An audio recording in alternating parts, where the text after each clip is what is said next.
Hey everybody, it's Mr. Wagstaff. Wild stuff to talk about today. So we're still here on the unit on the revolutionary mindset. Today, oh man, we had talked about the Boston Massacre. Obviously tensions are high. Today, they exacerbate pretty quickly here in some pretty famous and insane American stories. Let's go ahead and get started on how this impacted our current government. So today we're going to start with another tax that Britain is going to put on the colonies, who the colonies not a big fan of. Not a big fan of the taxes. We talked about a lot how it's a respect situation more than anything else. This one here is really going to irritate the colonists. So there is a thing you may have heard of called the Boston Tea Party. Happened in Boston in 1773. It goes back to this no taxation without representation concept because all of these laws that are being passed by Britain are done so in England onto the colonists. The colonists have no representatives in England to stand up for themselves. If that was the way it was everywhere in the British Empire, it honestly might not have been that bad. But if you lived in England, you had a representative, you had Parliament. And so the colonists were not a big fan of being treated less than other people that are also citizens of the British Empire. So here's where the story shows up. So there's this company, and this is like their headquarters. It's called the East India Company, all right? But it's part of Britain, so it's the British East India Company. The British East India Company has been around for a while, and they do a lot of stuff with India and other places that are controlled by Britain at the time. They do a lot of buy-selling trading. They're technically a private company, but they're controlled by England, and they give England kickbacks on all their goods. The British East India Company is notoriously known for ripping people off, like jacking up the price of stuff, making artificial inflation for goods, just how they work. So the British East India Company ends up, part of the British East India Company becomes the East India Tea Company because they're all into selling tea. They get it from other parts of the world, they sell it to other parts of the world, with England basically pulling the strings on top of this private company. The reason that's important here is England makes a rule with the 1773, it's called the Tea Act of 1773, where if you wanted to buy tea, you had to buy it from the British East India Company. You could not buy tea if you were in the colonies from anywhere but this one specific company. Now, tea, we're not talking like sweet tea if you're from the South or cold tea. This is hot tea. This was very much a tradition in England, and the colonists very much still followed it, that they would drink tea. It was a time of the day. It was a very much part of your culture. Now England is saying, hey colonists, if you want to buy tea, you have to buy it from this one particular company. When the East India Company gets like the monopoly on tea, guess what they do to the price of it? They jack it out of the roof. England's cool with this because they know the colonists will buy the tea anyway, and then England gets a kickback on how much money the East India Company makes. So this is great. People are going to buy tea, England makes money. Who cares if the colonists are angry? But there's no competition here, so who cares? The colonists are going to care. So this is a drawing of the harbor in Boston, where a lot of these issues are going to take place. So in the harbor, a big old ship comes sailing in from the East India Company that is loaded down with tea leaves, because you take the tea leaves and you boil them in water and it makes tea. It pulls all the stuff out of the tea, and you drink the tea out of the tea leaves. So they're on these big crates as they're on this ship, and it rolls in here into dock here at Boston. And one of the more interesting things about the story is that the guy that's bringing the ship over doesn't actually like work for the British East India Company. I mean, he does. They paid him, but he like, it's like a truck driver. He just takes whatever cargo it is. So he got paid to come over. So we'll call him Bob. So Bob gets off his ship, he's like, I need to unload this. And there's a bunch of colonists there. It's like, no, we are not going to even let you get that stuff off the ships until the British East India Company lowers their prices. And dude's like, man, I don't make the prices. I just deliver it. And they're like, sorry, ain't coming off your ship until they lower the prices. So he's like, oh, well, I guess I'm stuck here for a while. So Bob kind of goes away. We're not really going to talk about it again, but we'll reference the concept that this is a private person's ship because it is a cool story at the end. So Bob goes away, and this ship just sits there. The British East India Company's super rich. They're not going to lower their prices. So it just sits there, and it sits there some more. England, it won't back down. The colonists won't let it unload. It's just a weird standoff here. And it doesn't look like anything's going to change. Well, then one night, a bunch of drunk people at a bar. You're like, this sounds a lot like the Boston Massacre story, how that started. Yeah, there's quite a few early American stories where it starts with people drinking in a bar. The story had to go something like, they're like sitting at a bar. I imagine they can look out the bay window and they can see the ship sitting out there at night. And they're like, I can't believe that ship's still sitting there. It's been there 2 weeks. And somebody's like, yeah, that's awful. Like, and they're like, you know, they're never going to like just lower the price. And they're like, yeah, we should just destroy it all. Like some drunk guy in the back. And they're like, yeah, what if we did go destroy all the tea? What are they going to do then?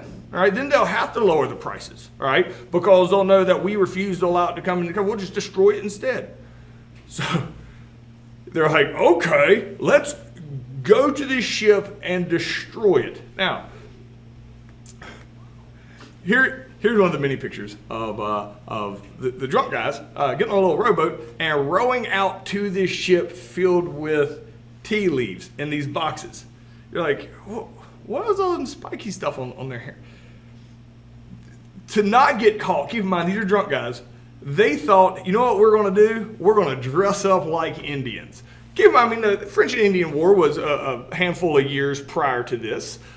There's still tensions there, and they're like, we can just blame it on the Indians. Like the Indians are going to show up in Boston. We're going to blame it on the Indians. Like, all right, so we'll all go dress up like Indians. So these drunk guys dress up like Indians and sell out to this boat. When I say they dressed up like Indians, they didn't really do a good job. They were still wearing their normal stuff. They're like throwing like chicken feathers in their hair. It's like everybody here knows who these guys are. This is not a very convincing disguise. They get out here and they start opening all these boxes, the ones they can, and throwing the tea leaves into the harbor out of spite about how expensive they are. This goes on for a couple hours, all right? I mean, and it's not a private event. Everybody sees it happening. This is another famous engraving that comes up. People are packed on the edges of this shoreline watching this happen. They knew when the red coach would come by on security, so they were able to get off the boat and escape and not get caught that night. Interesting. You know why they didn't just set the boat on fire? Because Bob. They're like, dude, let's set the boat on fire. Like, nah, that's Bob's boat, man. Like, he ain't got no part of this. He didn't make the prices either.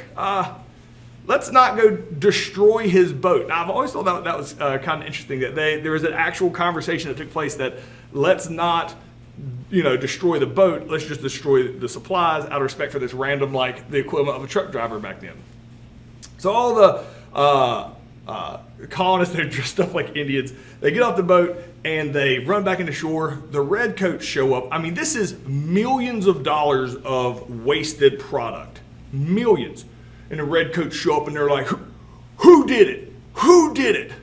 And everybody's like, I don't know. And everybody scampers off here and like, we'll find out. Now, everybody knows who did this. Everybody sees it. Everybody knows. Everybody watched it happen.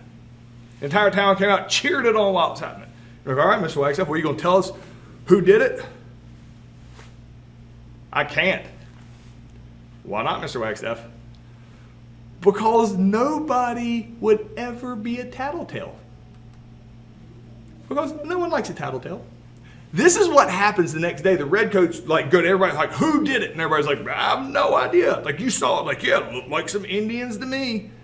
The entire town, city, keeps their mouth shut. Everybody knows who did it, but they never say a word.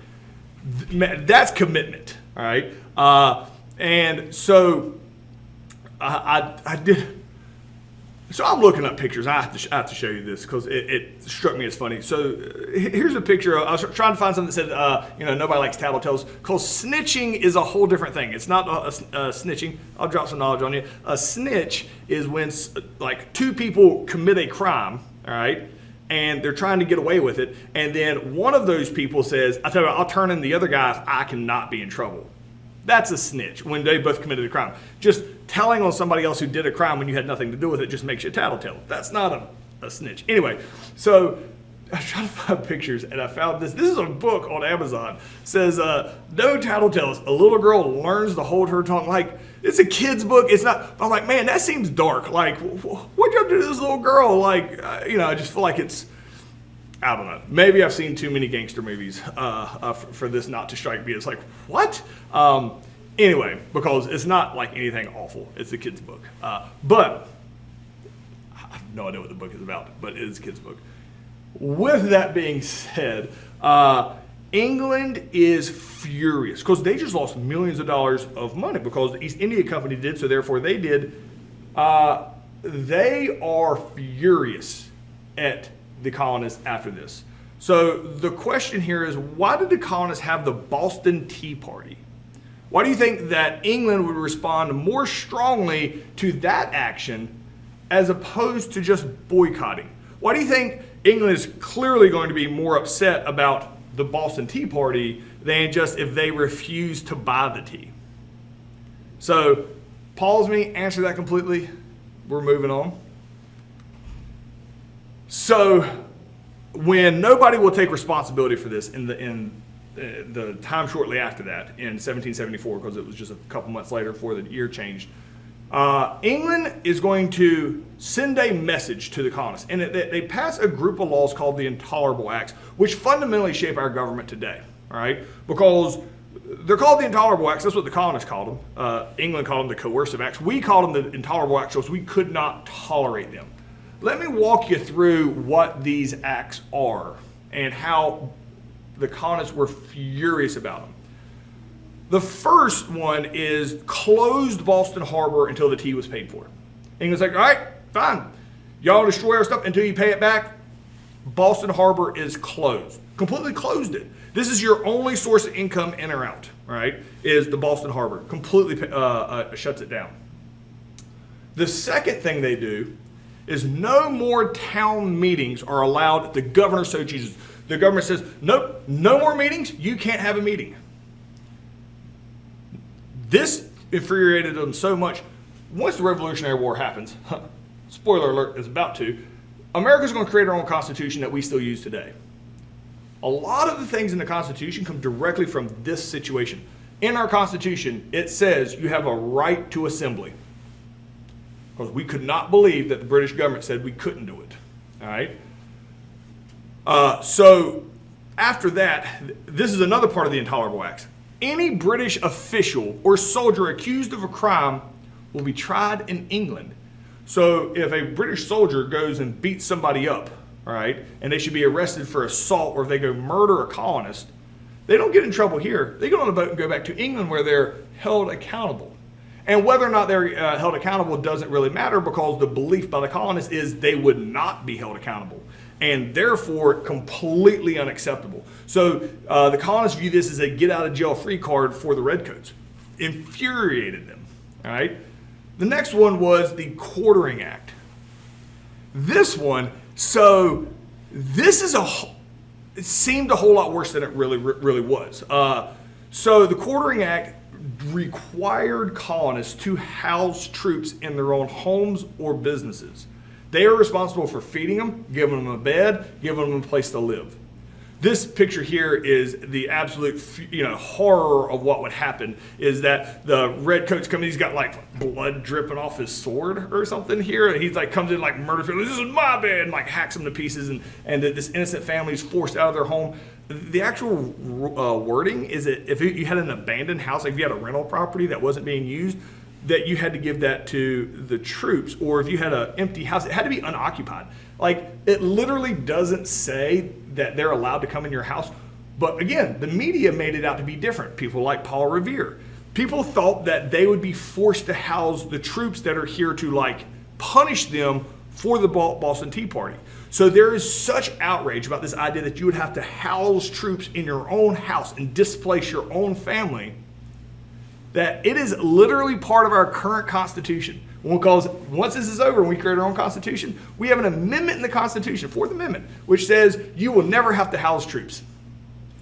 Because we were so angry that our rights are being violated, our natural rights, that we made sure this stuff got talked about in our own Constitution so it couldn't happen. So the question here is, what was the Quartering Act and why did colonists hate it so much? You can talk a little bit here about what they thought it meant versus what it actually meant as well. So stuff has gotten out of hand a little bit. I think that's pretty obvious to everybody that's around at the time. It's gotten squirrely, and there's no real way out of this because England's like, you're going to do this until you pay it back, and the colonists like, we ain't paying it back. So somebody has to stand up and be the adults here. As much as I like to criticize people on both sides, the colonists really are the ones that are going to stand up here and be the adult to attempt to, and they're going to get together and they're going to have a meeting of all the smart people at the time, and it's going to be called the Continental Congress. Now, in history, we refer to it as the First Continental Congress because, spoiler alert, there's going to be a second one. The First Continental Congress is the colonists getting together to decide, okay, how do we work our way out of this situation with England and not make it work? So the men that are here, that will eventually be considered a lot of the founding fathers, they're like, maybe King George.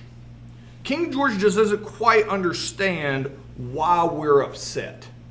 So how about we just very clearly explain to King George what our problem is and what we think is a logical solution to these issues where we both give and take and compromise. All right?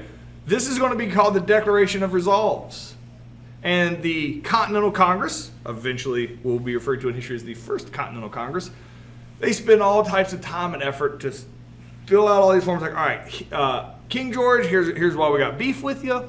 Here's what you can do to fix it. Here's how we can move on from it. And we can, stop all this weird drama that we have. Because at the time, there's no concept of like going and being your own country. Like only like the most extremist people would thought about that. It's just you want to be, you want to help your marriage here with England. It ain't going well. So they sit down. They spend a lot of time filling this out. Declaration of Resolves. They put it on a ship. They fold it up, I guess, or roll it up, scroll style. I don't know. And they put it on a ship, and they send it over to King George to see what his response is going to be. Well, this is King George. King George is going through his mail, and he's like, oh, I have mail from this king, and this king, and this king. Oh, what is this? I have a letter from the colonist. Now, here's where the two worldviews are going to fundamentally change. See, in America, the colonists, this whole idea of the Enlightenment where everybody is equal, all humans are the same. The First Continental Congress never thought twice about sending him a letter. To King George, he is offended that they would even think about sending him a letter because they're not on his level. He's better than they are. See, the colonists don't think any human is better than another human. Yes, I realize the hypocrisy of the fact that these same men at the Continental Congress had slaves and they're trying to claim that all men are equal. It is massive hypocrisy. Not trying to ignore that. It just is. It doesn't. There's clearly a disconnect when they're like, all men are created equal, and they're like, slave, go do something for, like, clearly there has to be a disconnect there. But I always get sucked down that rabbit hole every time I talk about this because it seems bonkers to me. But the colonists, everybody's supposed to be equal. King George doesn't. He still thinks he is God appointed. So he's not going to talk to these colonists, much less negotiate with them.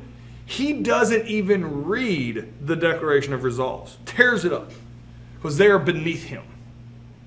When the colonists find out that he has torn this up, they're like, all right, I guess we got to go to plan B, and that is going to be more of a standing up to your government mentality of, fine, maybe this marriage ain't working.